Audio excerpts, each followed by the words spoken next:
All right, everybody, welcome back to another episode of Spotlight. Today we have a brand new guest, Brimah Vonjo Jr., who is the Linden Hall Director, who I've met several times. But Brimah, why don't you go ahead and just introduce yourself as to what are some of the important things about you, or some of the important things that viewers know about you? Well, good afternoon again. I am Brimah Vonjo Jr., Hall Director in Linden. I think one of the most important things that students know about me is that I'm there to try to help enhance the education experience in any way that I can. So it's just kind of good to be able to chat with you all. If you see me in passing, feel free to strike up a conversation.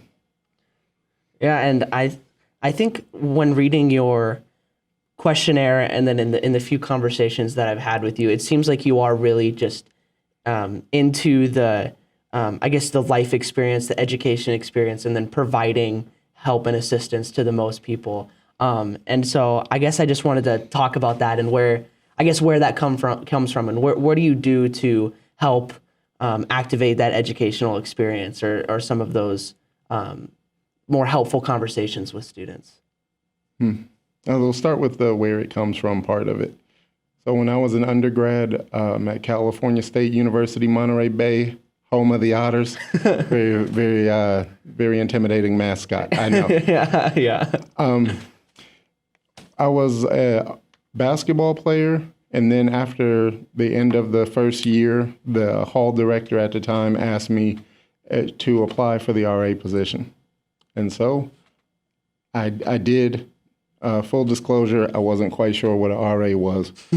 And so I thought if he thought it was a good idea, then I should try it. Mm-hmm. And so I did. I played ball. I was an RA, and I was able to get to know people differently. I've always been fascinated with the next person's story. So that was one of the things that first kind of pulled me into it. And then being able to help people kind of solve their problems as they arose or get the most out of what they were doing. That was the other part that kept me wanting to be an RA. And then when I graduated after basketball was over, nobody came with a big check to bounce the ball. And so I had 2 years to be I had 2 years of paraprofessional experience, and it started me off in my journey as a student affairs practitioner. Spent some time as a bachelor's level, and then went to Western Kentucky University, and then acquired my master's while working with gifted students that lived at the residential campus. So it's the Gatton Academy of Math and Science in Kentucky, housed at Western Kentucky University. So the thing about those students was they were in high school and college at the same time. So they were juniors in high school and freshmen in college, and then seniors in high school and sophomores in college. And so that was really a great experience, because one of the things I realized was they were academically advanced. And it was a lot like athletics in the sense that the label was defining for them in a lot of ways. And so I felt like it was my job to just help them have as normal of experience as they could, while at the same time helping them do what they were there to do. So I couldn't help with the differential equations part of it, but I could help with the providing fun activities or giving them perspective on the stress management part of it, or the importance of connecting with friends and family and doing kind of the life skills part of it. And so those kind of experiences carry with me to this day. And so when I'm interacting with students here at Iowa State, it's a very similar thing. Like, you have some of the best students in the whole country, and in some cases, some of the best students in the world choose Iowa State. And so when I cross paths, I just want to be able to let them make the most of the window. It's like it's mutually beneficial, because students teach me about what's happening, what's going on. Like, I don't know who Little Dirk or Uzi Vert or the list goes on and on. I don't know who some of these people are. I don't know what being a hype beast is. I don't know those different terms that come and go over the years. I don't know that without the students. But then also how y'all interact and what you prioritize. It also helps me look at some of life's themes and the human condition through a different lens. So it's good stuff. Okay, I mean, I have a million questions. What was your degree in your bachelor or your undergraduate? It was in liberal studies with an emphasis in coaching. So initially, I went in to college thinking two things. One, I needed to get a degree in something. And two, if I was going to do something other than be an athlete, I wanted to be a basketball coach and at the high school level. But then I looked at kind of like how would I say it? Kind of the red tape and bureaucracy and things like that associated with public K-12, or how I perceived it to be at the time. And I didn't like that as much, especially getting that even student level exposure to post-secondary student affairs. And so I never wound up like coaching sports. I pursued the opportunity to get a master's degree in student affairs and higher education at Western Kentucky University. And so that was a decision that you were making like near the end of your bachelor's, where you're like, this basketball thing isn't really like what I want to do forever. And then was it kind of a slow shift into this more like helping students thing, or was there like kind of a moment or a person in your life that helped inspire you to do this? Or was it really the RA job that you did that? And like, what kind of activated this people-centered thing in you? I never really thought about it before. I think it was a combination of things. So I still have a great love for the game of basketball, but I had to be practical in that the opportunities didn't present themselves. And so I had great supervisors. I had great leaders in the department, and we got to do fun things. And so it just made sense. Like after I graduated, there was a time when I went to a few basketball camps. I went up to Oakland from Monterey, so that was still in California. And then I went to Santa Fe, New Mexico, and did it like an ABA camp over there. And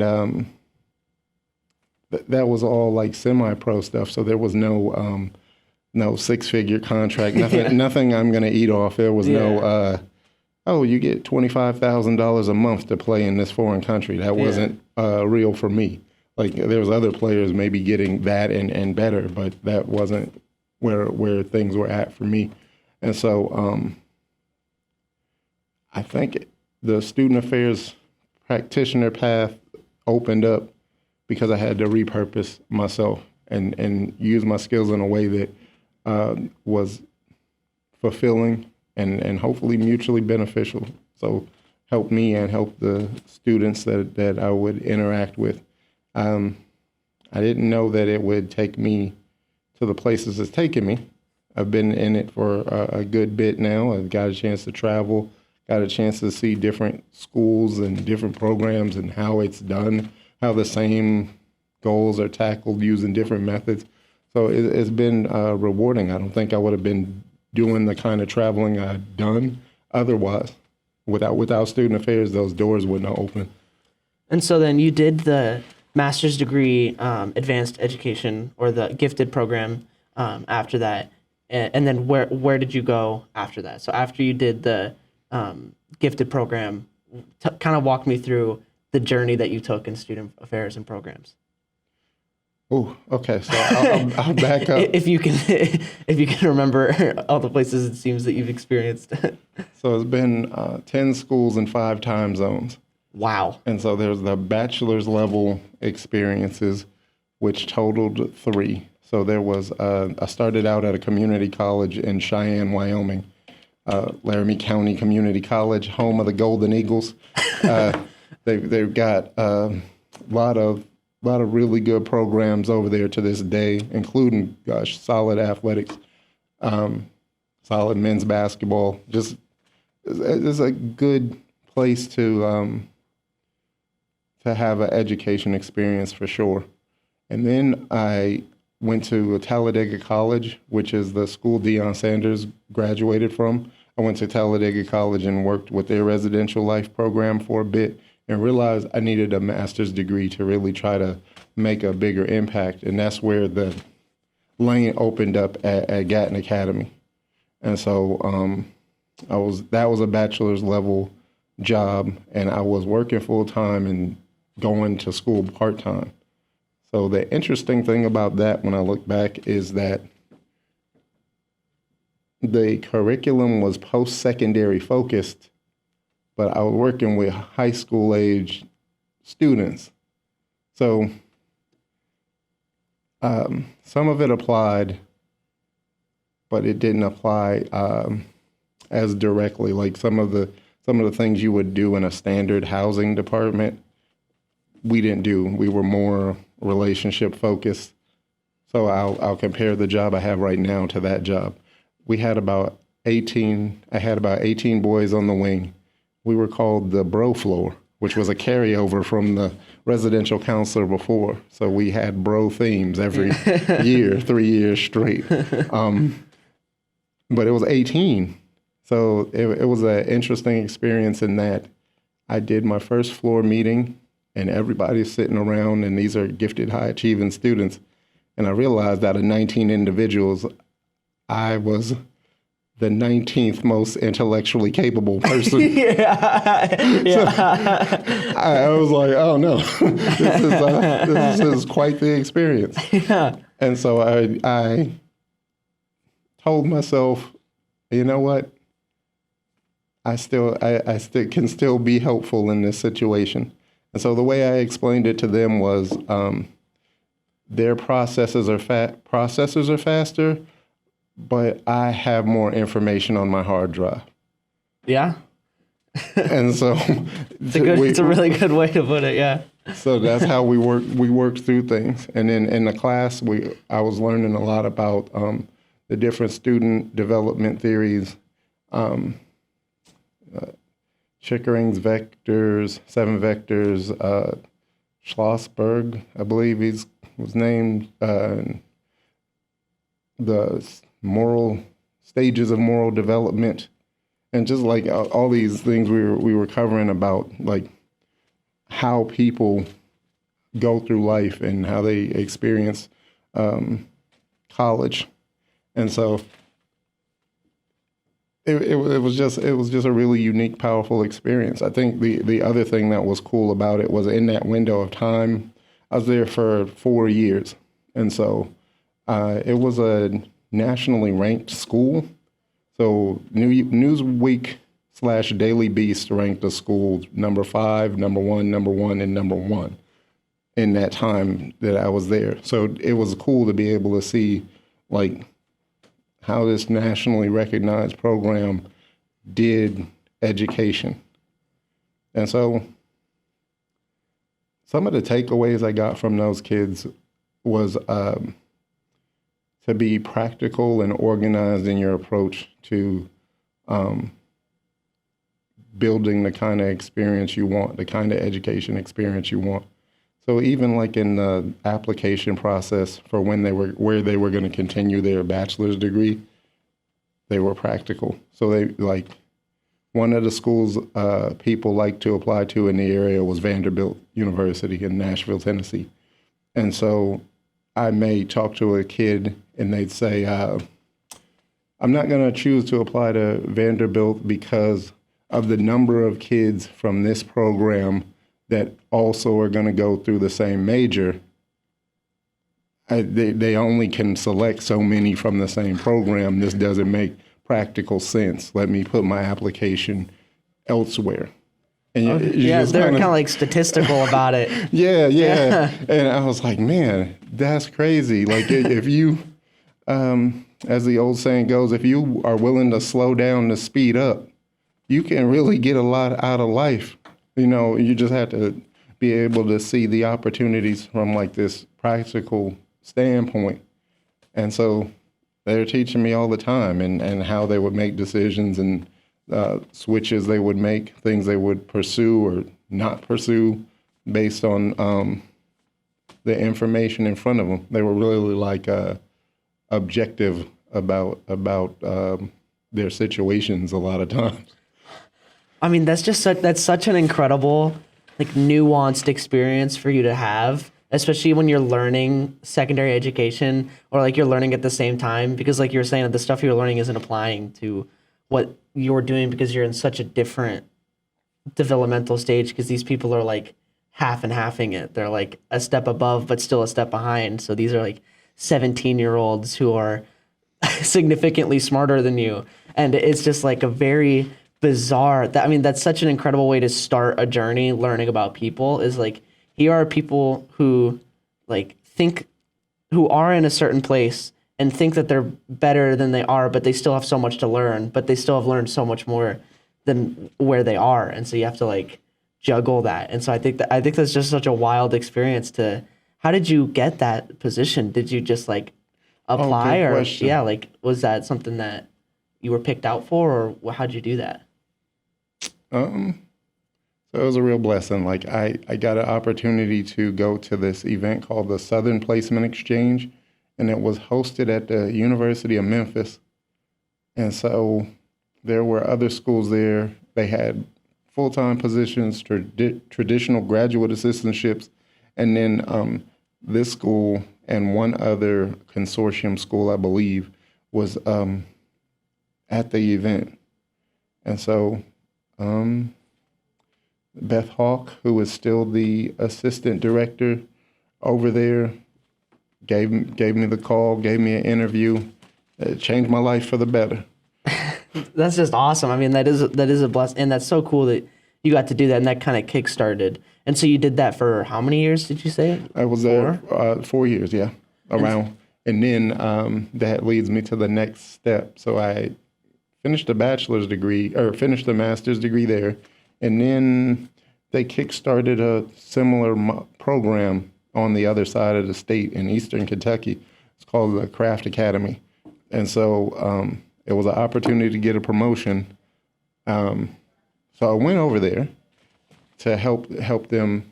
And so I was the assistant director of residential life at Craft Academy in their very first year. So I was there a little bit before before we had ever had any students go through the program. Oh yeah, so you're building it. Yeah, well, in part I was. I didn't have the kind of hand that I would have envisioned, but when I look back, it was a very challenging but valuable experience.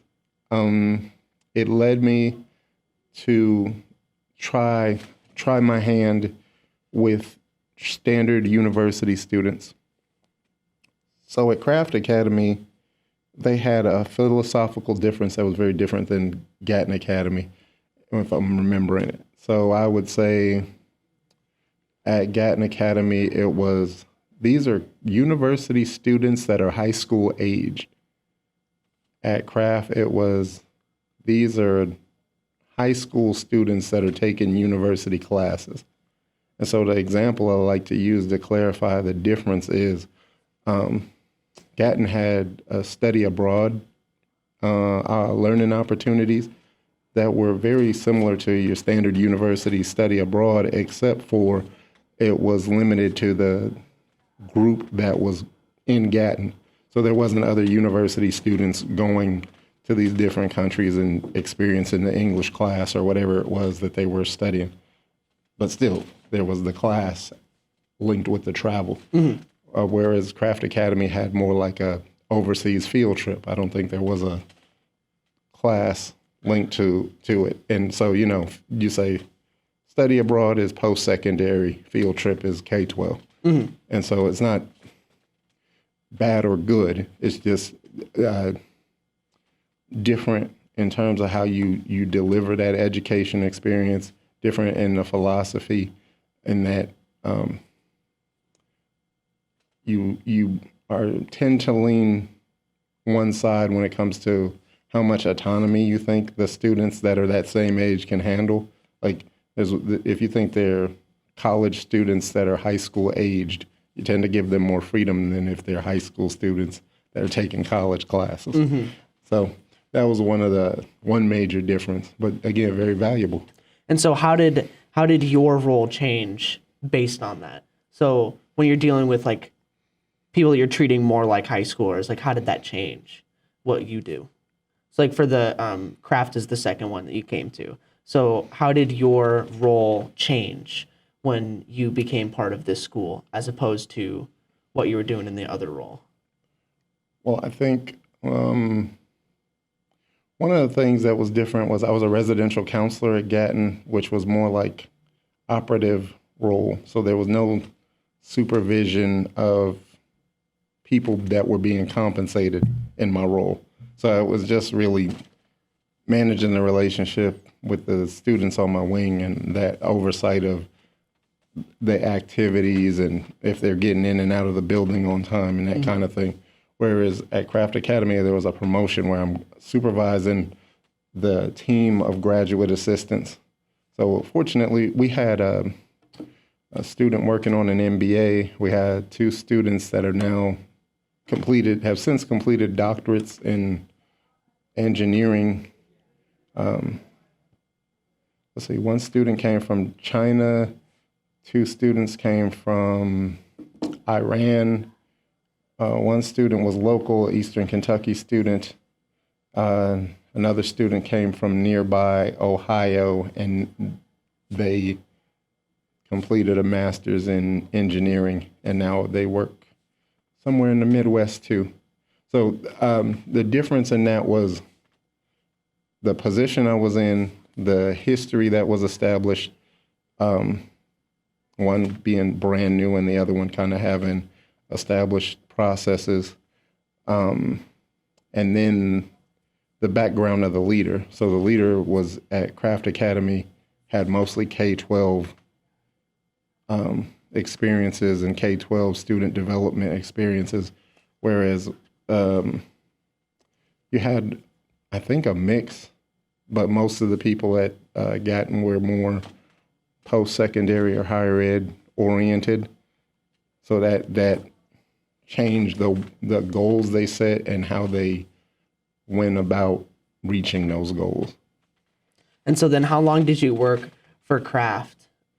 Oh, just that first year. Oh, just that first. Okay. And then where did you go after that? Because like this subgenre of education seems so interesting. And I'm wondering what brought you from that to this, or like, I guess keep going with the journey on where you're going, because I'm interested as to how it brought you here. Best way I can explain it looking back is I earned that master's in student affairs, which I think was more geared toward traditional age college students, even though you can definitely, there's people with the similar training that definitely serve students that are non-traditional age. So whether they're younger than the traditional age or older than the traditional age, there's people with student affairs training, or there's people in the field that don't even have student affairs training that do a good job of getting students what they need. But I wanted to try traditional age residential life, and I got an opportunity in California at Chico State. And then following that, I got another opportunity at the University of Connecticut. And then I got a promotion that took me to Alaska. Wow. And so I wound up in Alaska, and that was my first time supervising full-time professionals. And so that was a real big growth time in that Alaska is, it's just unique. I mean, it was the first time I heard the term lower 48. Yeah, the lower 48 states. Yeah. The other guys. Yeah, there's just it's a whole different thing.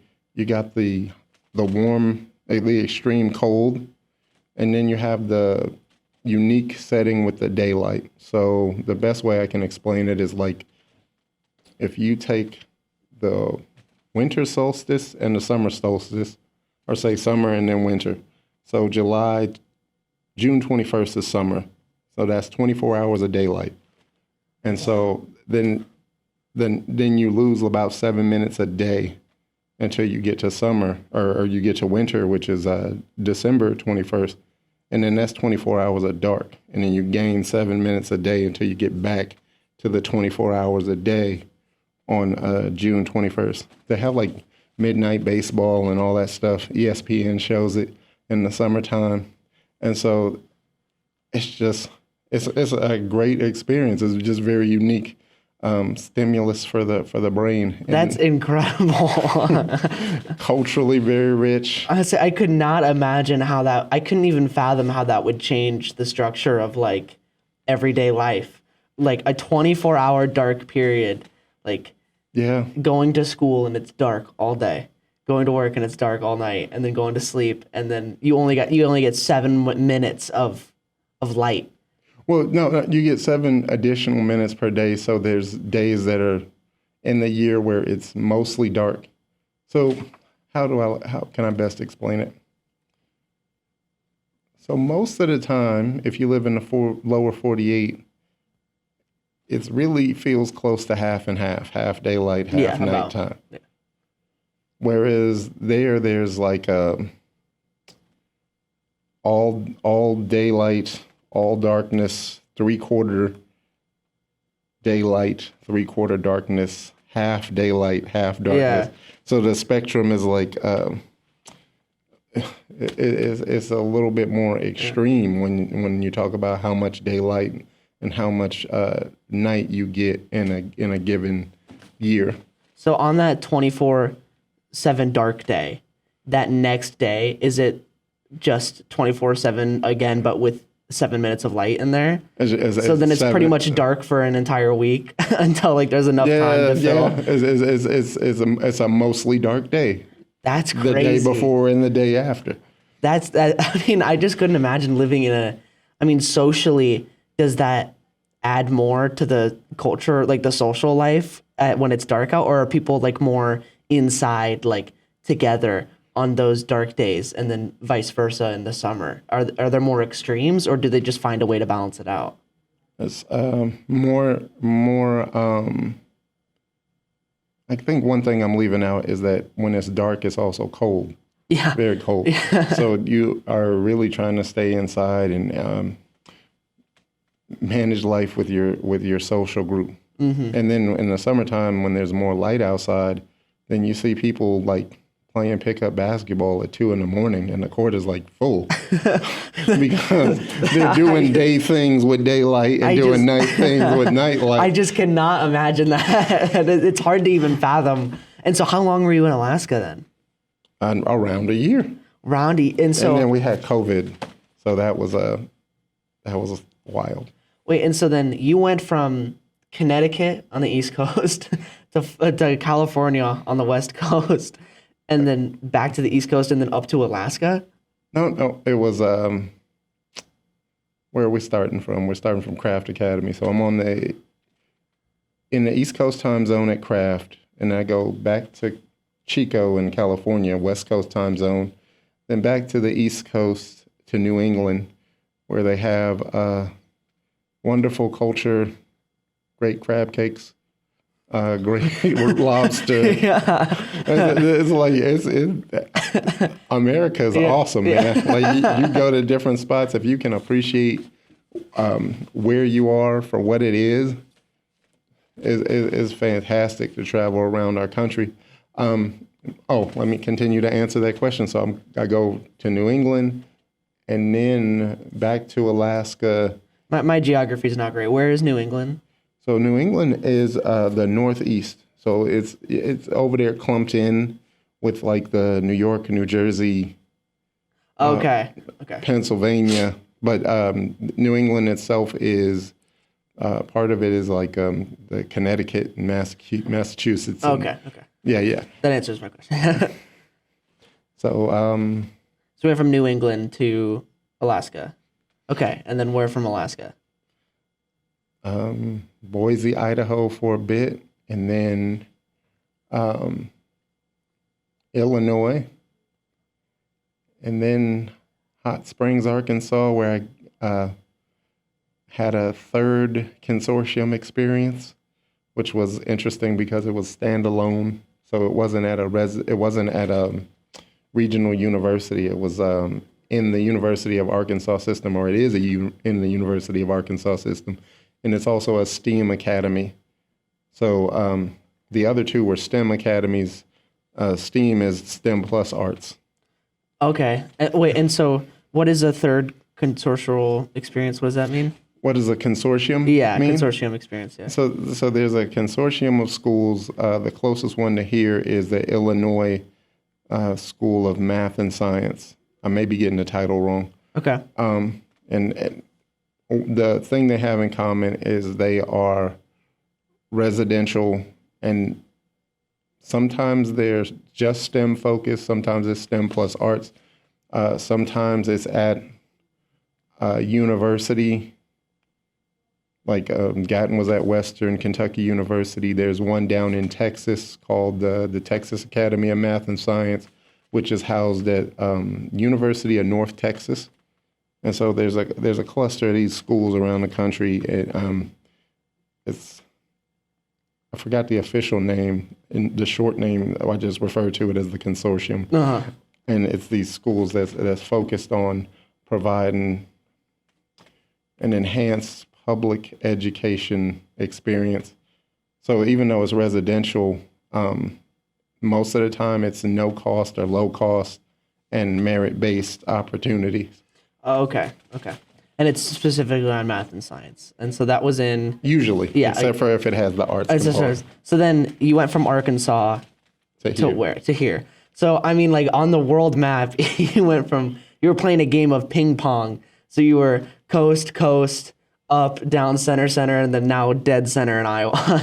That's just, I mean, I'm trying to find the questions that'll prod the most information out of that whole experience, like the most culture information from that. But I guess like if you were to compare Iowan life to the other places, like what are some of those cultural differences that you got to experience? Can I back up and say? Absolutely. The intention when I was going through the grad school was to build myself into a national candidate so that I could take the best opportunity that I would be offered. So I noticed in grad school that a lot of people that I was going to school with seemed to be what they call location bound. So they wanted to stay in their home state or somewhere where their home state was accessible, somewhere close to their home state. Mm-hmm. And I just felt like it would be a competitive advantage and I'd be more well-rounded if I would be able to go to wherever the opportunity opened up. And so it wasn't the way I drew it up, but I can say that I am now a national candidate. Yeah. It seems like you've experienced every possible, not every, but most of the like different kinds of U.S. experiences. I mean, if you get out of country and you start doing this stuff in like France or like, I mean, you could really just understand the entire world more than most people possibly could. I think I'll leave that to guys like you, that international travel. I'm trying to put down my roots. I feel fulfilled. I want to do international travel, but not international living necessarily. Like, yeah. So I think it's been really nice to be able to get to all these places. And it's at a point where if I'm sitting in a coffee shop and somebody says they're from whatever state, then, you know, I have a point of reference, like a lived experience so that I can have some understanding of where that person is from. So one example of that was this past Friday. There was the senator of Ohio of Iowa was doing what she put on? She put on an event that was across the street by Hilton, and so different people came in to talk about like federal business opportunities and things of this nature. and the lady who closed was from the Louisiana School of Math and Science. Like when she was in K-12, that's where she went through. And so I asked her what part of Louisiana she was from. She talked to me about her town. She talked to me about her consortium experience and said that, she came from a rural place, and if the consortium wasn't there to offer that education experience, she would not have the career that she's currently enjoying. So she works in D.C. She's worked with like a handful of senators, including the current senator in here in Iowa. And so it was just one of those fantastic stories where you can have a good connection point, and I don't know, you just never know where things are going to lead if you can reach out, be open to talking to a person, and just going where the conversation takes you. Yeah, I mean, even just in this conversation, I'm learning so much about just the experiences you've had, which is just so crazy. Yeah. Yeah, and so, I mean, you're going around and you've been to all these places. I guess I just want to know your general thoughts on the places that you've been. And so, I mean, you went out with the purpose of becoming a national candidate and exploring all these things. And it seems like you have a mindset that is like, if I'm going to be here, experience as much as I can. Like you're trying to get the most out of the situation that you're in. And so it's like, what are some of the things you garnered from being in all these places? Like, what have you gained from doing all this? And like, what are some of the cultural things that you think about or have learned from the places that you've been? Well, a great friend of mine, Pastor Huggins, down in Talladega, Alabama, said it really well. Folks is folkses. folkses. So essentially, we're more the same than different. And so you see the kind of the commonalities in the human condition. Now, we do things a little bit differently from region to region and state to state. So if you have never been to a certain region, then you don't know the difference necessarily between living in Iowa or Illinois. But there are some differences in terms of like what drives the economy, what are the social norms, what are the traditions. There are subtle differences that you learn over time if you interact with people and observe. And so that's the cool thing. Like, how would I say it? I guess that one of the things I learned is state to state is different, but in the same region is more similar usually. So the South and the Midwest seem more similar, and the coast seem more similar, even though geographically they're farther apart. Yeah. So I think that's interesting. Yeah. Well, because I know, like, for me, a big thing about, like, Iowa and the Midwest is, like, the small town vibes. Like, things are more spread out, and you become... It's so different to be by a giant city than it is to, like, have nothing around you. And so I'd imagine that those are some differences that you'd see. But I guess, like, when you're going from Connecticut to Alaska... And then, I mean, Alaska's in a field of its own because it's so not the lower 48, but even like going from Arkansas to Idaho is going to be like probably a wild difference, wouldn't it be? Yeah. Yeah. Well, let me back up and say the Southern California bubble is the most different thing. When I got exposed to the rest of the United States. How so? Well, I'm not sure that this is the answer, but the Brimah answer is going to be that that the Hollywood influence in Southern California and maybe impacts the culture a little bit differently. So it seemed like some of the norms in that Southern California bubble are just a little bit different. Not bad. You can make the adjustments, but it's different. So going up to Monterey and meeting people from Northern California and living in kind of that central spot I think prepared me to go out to the rest of the country Yeah. a little bit better. I don't know if I could have done it as successfully if I would have just went from Southern California to a whole different state. I think it would have been very difficult. Yeah, it would have been. It kind of helped prep you. What are some of those like social norms that are different? Or I guess in comparison to Iowa, so we have a reference. What are some of like the most different things about being in Iowa than some of the other places that you've been? Well, I'll compare it to Southern California a little bit in that Los Angeles County, last time I checked, has over 10 million people in Los Angeles County. So the difference in population density is pretty big, right? So the system there is set up to serve the needs of 10 million people. So you got the activities reflect that. The education experience reflect that.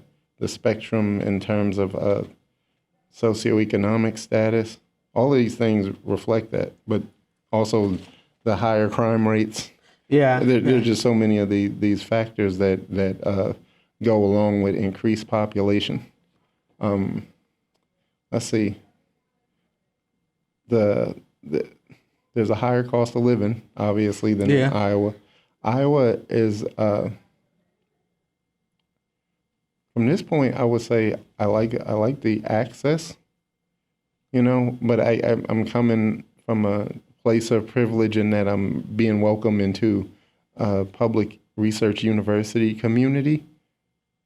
And so the hand I'm dealing with may be not typical, but I can still I can still compare my experiences in that. So the access is good. People have space to create what they want to create.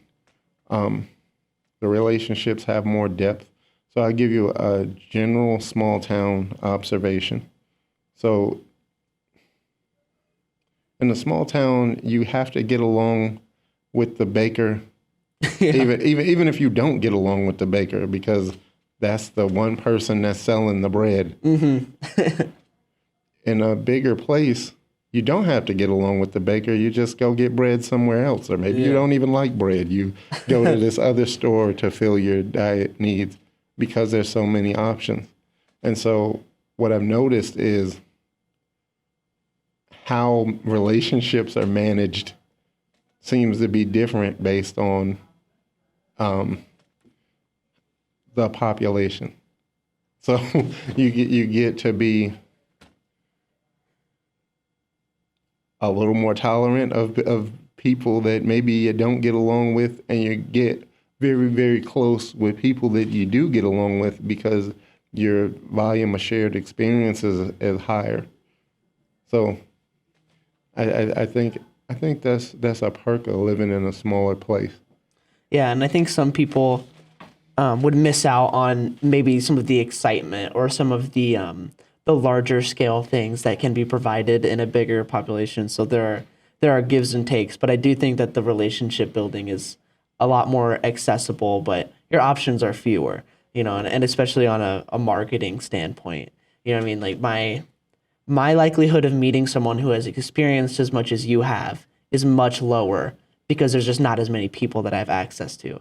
But at the same time, I am inclined to learn more about you because I have less people to talk to. So it's like kind of like a give and trade, like this balance of things, which is why I do like Iowa. It helps with being a podcaster because we really could get into it, and I'm motivated to do that more, which is really awesome too. Yeah, well, you got a competitive advantage when it comes to access to diverse thought being at a public research university. Yeah, it's very true. People as well. coming from all around the world to be in Ames and take in the cyclone experience, enhance themselves as students, regardless of level, enhance themselves as professionals, professors. It's like a really dynamic environment, and so it's a good deal. Yeah, and it really helps with doing something like this. And so when you were working in all these other places at all these other colleges, Was your position similar to like our hall director, or how did you get to residence life hall directing specifically? Was that just the position that was offered, or have you been doing kind of a hall director thing for a while? I've been doing the hall director, the live-in thing as a theme. So depending on the institutional profile, what the job actually is changes. So one of the things that's great about being a hall director here is you have these professional development opportunities that are really unique. So I got accepted to the Dr. England Student Affairs Leadership Institute. And so that's a thing where you get to learn about how the division runs. Within the division also, we got the cutting edge stuff when it comes to like software, and we get good professional development with our committee requirements. The things we offer students based on the amount of resources we have, we can put together good programs, good RA level professional development. And so I think the institution does a good job of preparing you to successfully take another step in leadership if you so choose. At other places, they do it different ways because you don't have necessarily the same amount of resources. You don't have the same volume of students. And so, again, it looks different based on the capacity of the institution that you're at. Are a lot of hall directors taking advantage of these opportunities? Like, are there a lot of hall directors doing the leadership opportunity that you're taking advantage of? Or is there more than just that as well? There's definitely more than just that. I think people are doing what interests them. There's too many opportunities to do all of them for any one hall director to do all of them. So you do what fits your interests. Another thing I got to do was volunteer with attending the football games. I may or may not have seen you in the student section. So I've been at the Northern Iowa game, the Cyhawk game, and then the one on the 7th. I'll be volunteering at that one too. And so that's another, very, very unique opportunity to be able to see student athletes compete, see students cheer them on, and other student athletes are in that crowd too. So it's special. It's special. On a side note, I really enjoy how Iowa State does the game experience, the fan experience stuff. So if you go to a volleyball or football or basketball, men or women's or any of them, they have great sound, the dance team cheerleading, the games they have during the breaks, like the halftime stuff.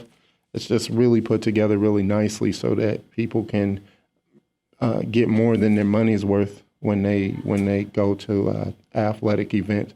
And then another thing that I'm doing is the lectures committee.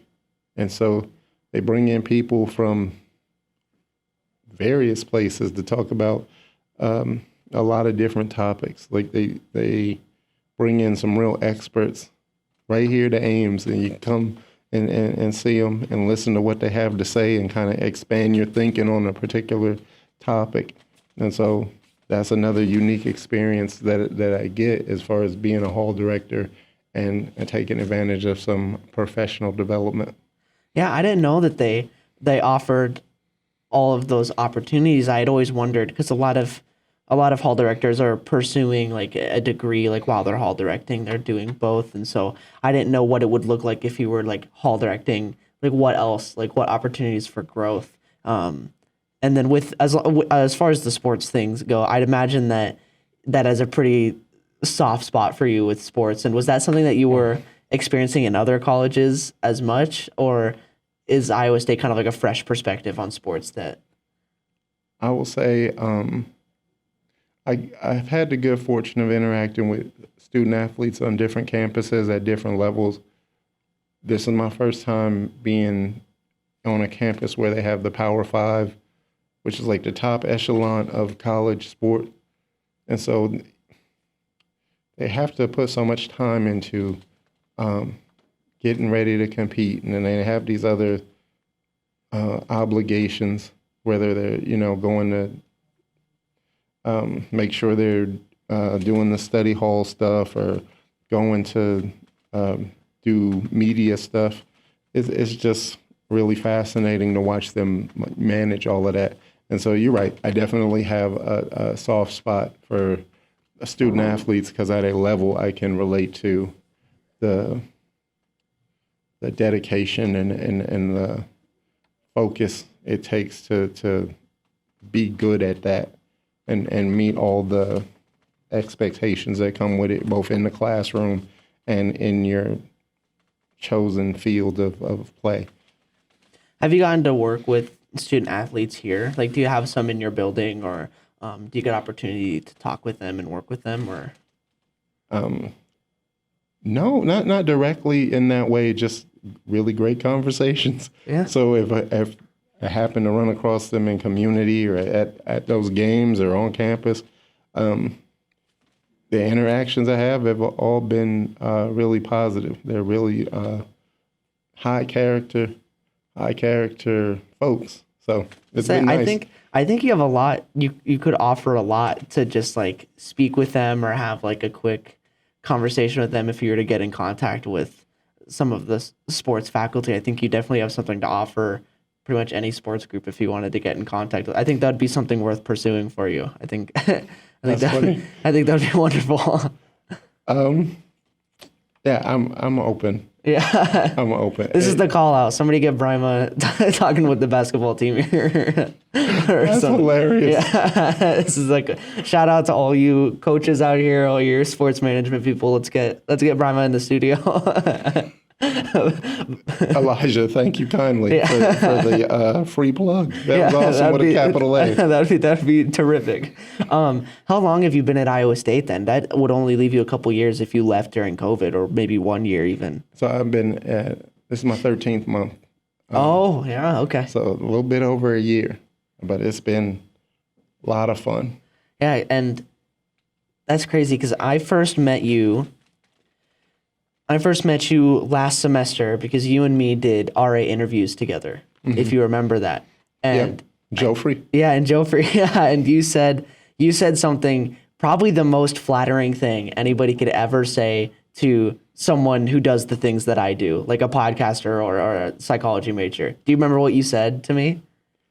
I'm gonna be honest, you gotta refresh my memory. No, that's totally, because this is one of those moments where you say something so like lovely to somebody and you don't really remember it because it's just something that you say, but then they remember it forever or whatever. But you said once you had found out that I was a psychology major, you said that you are looking at people and you're trying to figure out things about them, or you're trying to figure them out or study them and understand them as people. And then you said, very rarely do you feel that someone is doing that to you, is what you had said to me. Which, like, as a psychology major, it's just like, wow, I've never given off that vibe of trying to understand people before. And so I thought that was the first time I had met you, and then I had remembered that ever since, because it's just a really flattering thing to have said to you when I do this so often where I'm trying to understand people.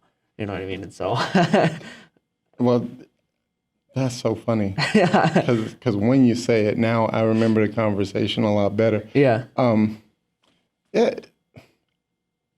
It's good to be able to find your gift and lean into it early. I think that's what's happening here, and that's really exciting to have a small part in it. Yeah. And I think just with the things that you've experienced, this is definitely one of the most culturally diverse conversations I've had with somebody, just because of how much you've experienced. Because a lot of the people I've had are young and they want to experience these things, but they haven't had the opportunity yet. But very rarely do I get to talk to somebody who has had those experiences and has those opportunities before. So I think that's also wildly interesting as well. Yeah. So interesting. You sparked a thought in my head when you were talking about it.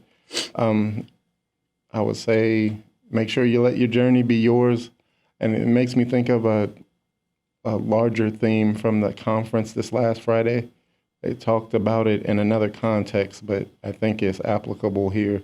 It is crawl, walk, run. So if you have a goal, you may want to start out running, but you gotta grow to the top, as Miss Hamilton told me back in Los Angeles. She was a lady that would allow me to do like landscaping for her, and she said, "You young people, you don't want to grow to the top, and that's what you had to do." And I was like, at first it went over my head, Yeah. as it often does when you're speaking with older people. But then it sank in at some point that you gotta like pay what it costs and let the process work. So crawl, walk, run, crawl, walk, run. Let it happen, and then you'll have your own tailor-made story of your journey. Yeah, and I mean, you said it earlier and on your questionnaire, but you got to slow down to speed up, which I think encapsulates that as well. And so, I kind of wanted to talk a little bit about what your plans are. So, what does the future look like for you, or what are you wanting the future to look like for you? I'd like to start and finish an MBA at the Ivy Business School. Oh, okay, wow. And so, I think in higher education, now more than ever, having expertise in both business and education administration will put me in a position to be able to be valuable and make some good contributions and help with the problem solving that we're going to need to do over time. And are there specific positions, like those sought after positions that you're working for, that you want, or is it just like any opportunity that allows you to do more than what you're doing? Oh, I think so. When I started out, I wanted to become a vice president of student affairs at the community college level in California. Very specific. Yeah. Lo and behold. So then, I don't know, over time, I started to become more open to being in a space that is where I can be of highest and best use. And so I think in this window of time it's acquiring the skills and getting the education experiences that give me options, and then doing what makes sense as the options arise. So we talk about all this travel and all these different experiences, but it's a collection of small steps that have made that journey. It wasn't any way I could predict how it was going to turn out. It was like a faith-to-faith thing. And so now we're looking back at it from a reflective standpoint and going, oh, now it's a story that you can see, but in it, you can't. It's just another day. It's like you're doing what's necessary at the time, and you want to have some intention and have like a handful of goals for a decade. You may have heard the old saying, people overestimate what they can do in a year and underestimate what they can do in a decade. And so you just keep plugging and keep building, and it can take you farther than you'd imagine. I mean, that's such a good quote of the understanding or overestimate what they can do in a year and underestimate because I don't think people are generally thinking about the long term of what their life can look like and how much has changed in 10 years. I've been journaling every single night for the last almost 4 years now. And so like even seeing how much has changed, like how much I thought had changed when I started journaling in the last like year or so. And then how much has changed from then now is incredible. I can only imagine reading journals from now, 5 years from now, or even like 1 or 2 years from now. It's so it's so wild to think about how the journey has brought you here and where the journey will bring you in the future. And so I guess if your goal is just to be in a spot that allows you to do the best that you can do, I think like you're working on getting those experiences and doing a fantastic job of just trying to educate yourself as much as possible. And I don't think a lot of people are pursuing that as much as I feel like you are in this. And I think that's it's something really special. You made me think of this other thing that's like really, really important. Just the practical side of things, saving a dime out of every dollar. Yeah. As it gives you flexibility to pursue opportunities when they arise. If you have your personal finance in order, like I'll look at the different social media things and they throw out huge numbers, hundreds of millions or hundreds of thousands or whatever the bigger numbers are. But if you build a financial machine that works for what you want to do, then you'll be surprised at what doors open with that too. So, well, and I think that's just like the law of human nature. It's like you have to sacrifice the now for the person in the future, for like your future self. Well stated. And so it's the same thing with like saving 10 cents, but it's so difficult to hold a dollar in your hand and be like, this person that I will never meet is going to get this 10 cents because it's that future version of you. I was talking to one of my buddies because he's just starting a fitness journey. Mm-hmm. And I said, what's going to be the most difficult part about this is that you are never going to see the gains that you are making right now. It's a future version of you that gets to benefit from that. And that future version of you can look back at the past version, but you can't look at that future version. Mm-hmm. And so who you are now is never going to experience how the good it felt after hurting your body so much. And that's the same thing with, I feel like any life thing is that like, you need to be thinking about who you're becoming in the future because that's the past version of you is the person who's looking out for you in the future, hopefully. And sometimes that doesn't happen. And I think that's a tragedy in the making. Yeah. Well, one thought you sparked when you said that was, I try to tell students to, if you're 20 years old, be the person at 20 years old that your 30-year-old self will be grateful for. So it's restating the idea that you said there. And another thing, when you talk about the money part of it specifically, I didn't realize this until a little bit later on in my life. If you take $40 a week and you put it anywhere for a year, you get over $2,000. But to your point, like when you see that first $40, there may be something that you have an impulse to get that cost around $40, and you can't see how doing that every week is gonna really be something that's more useful. So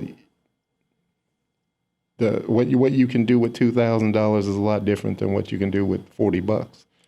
But you gotta be able to commit to that. It's just like the exercising part of it. It's gotta be a lifestyle, a system. So if you're asking yourself, how many of these do I gotta do before I'm ripped?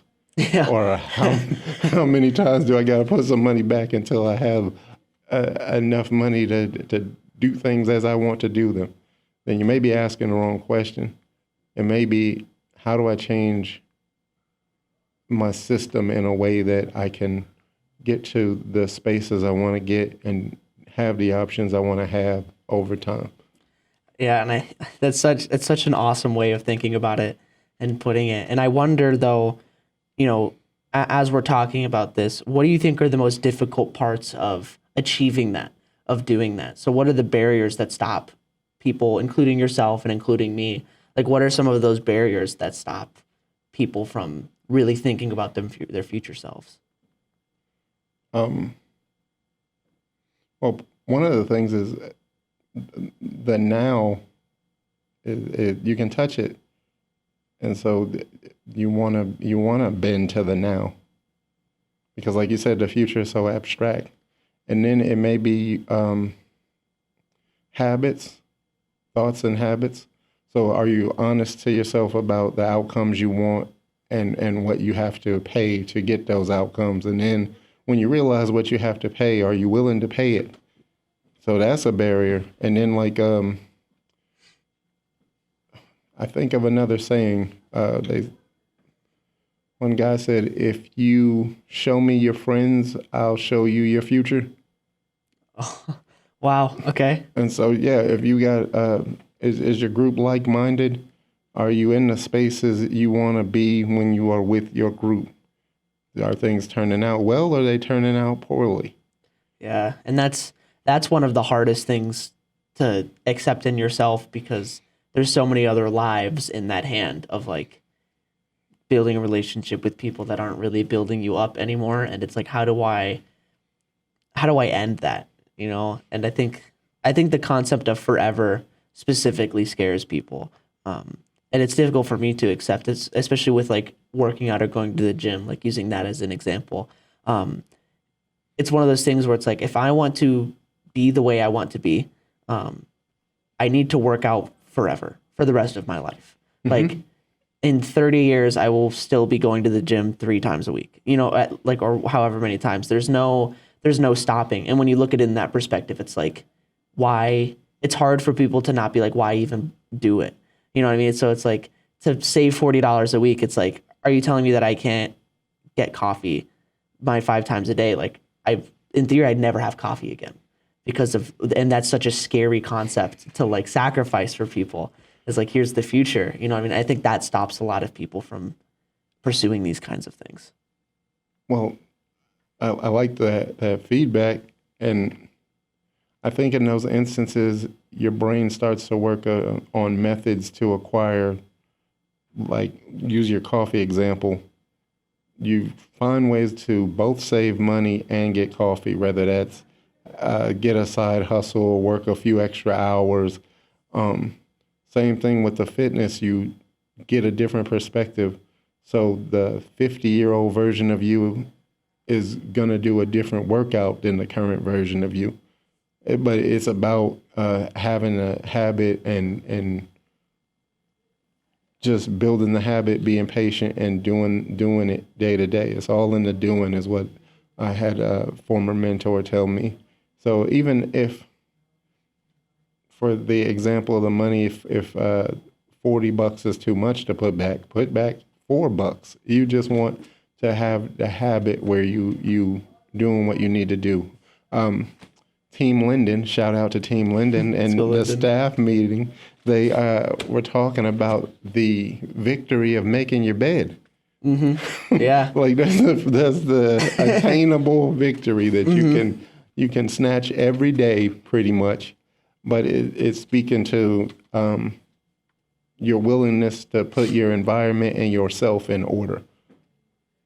And it's completing a task in the day, especially at the beginning. Mm-hmm. To start your day off with a win is a very refreshing thing for people as well. And so I think that's a wonderful like way of responding to that, because that'll be people's first fear or response is like, you know, forever is a long time.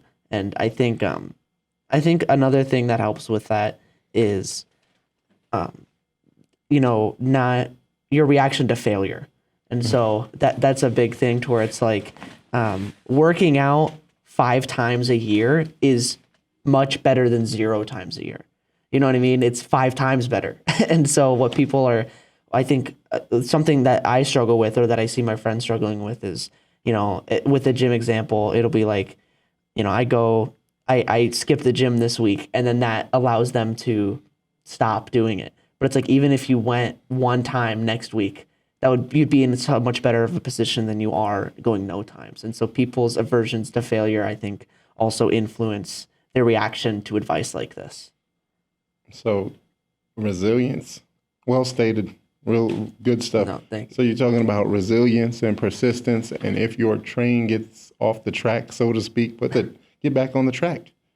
Get back on the track and build up. So if you went 5 times last year, then you can be intentional about exceeding that this year till you get to where you want to get, or at least get closer to where you want to get. Kobe Bryant talked about the pursuit of perfection. Like he was like, "Oh, I'll never be perfect, but I can give my all in trying to reach that perfection." And so when you have the goal and you're striving, then that's where the doors open up and you can create a version of yourself that surpasses what you thought was possible in many cases. Yeah, and I think this kind of conversation was something that I was excited about, because I felt like you had these things, and I saw that you read pretty frequently. What kind of stuff are you reading? Are you reading stuff that teaches you these things, or are these things that you kind of like learn? Are these perspectives that you just learned along the way? What motivates you to acquire this kind of mindset and to talk about these things? It's a combination of who I'm around, what I read, and processing / reflection time. So if you have an experience, you just do the observe and notice certain trends, and then learn from other people.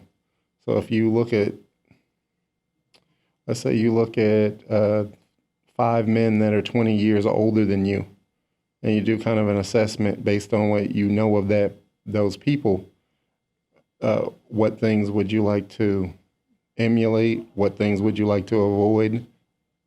If you think about that and work that through, then it's just very helpful. It helps you grow. Yeah, and I think that kind of just sparked a new perspective on, that can be a habit as well, like a habit of building.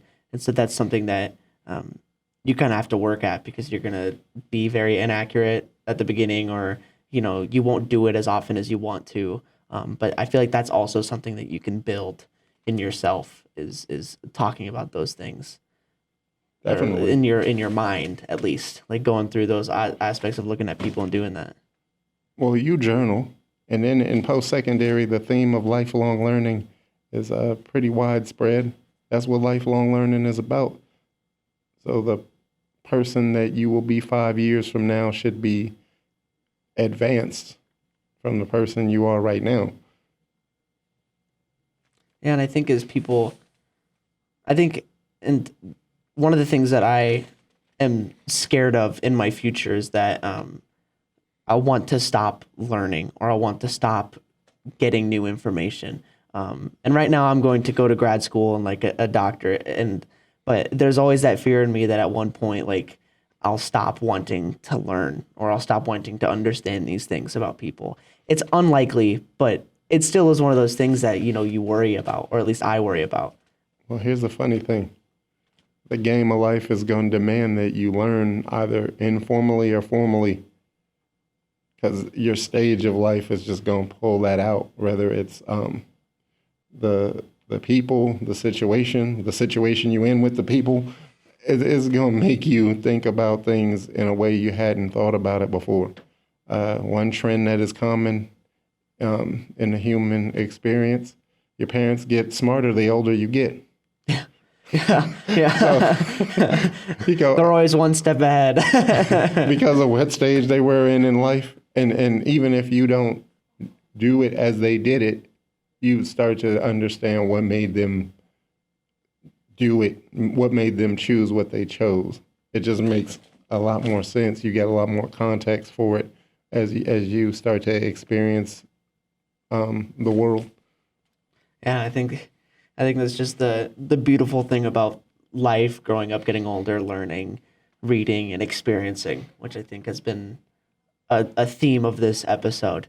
But I wanted to bring this to a close because we've hit about an hour and 15, which is like the fastest hour of my life, as I've said. But I wanted to leave this opportunity to, are there any last remarks that you wanted to say for like the people that are listening still, like if there's any messages that you'd like to get out from maybe this episode or just your life in general, your experiences in general? Is there anything that you'd want the audience to know to kind of wrap this up? I hope that you got something good from the podcast. Continue to tune in, tell a friend. Elijah's going places, and you want to be an early adopter. You want to get in early. You want to say, I was listening to him in the early days, seeing the development. That'll be a good thing. And then go Cyclones, man. Stay great and go State. Yeah. Well, Brimah, it's terrific having you on. So thank you for being here. Thank you for the opportunity. It's been a great time. It's been great.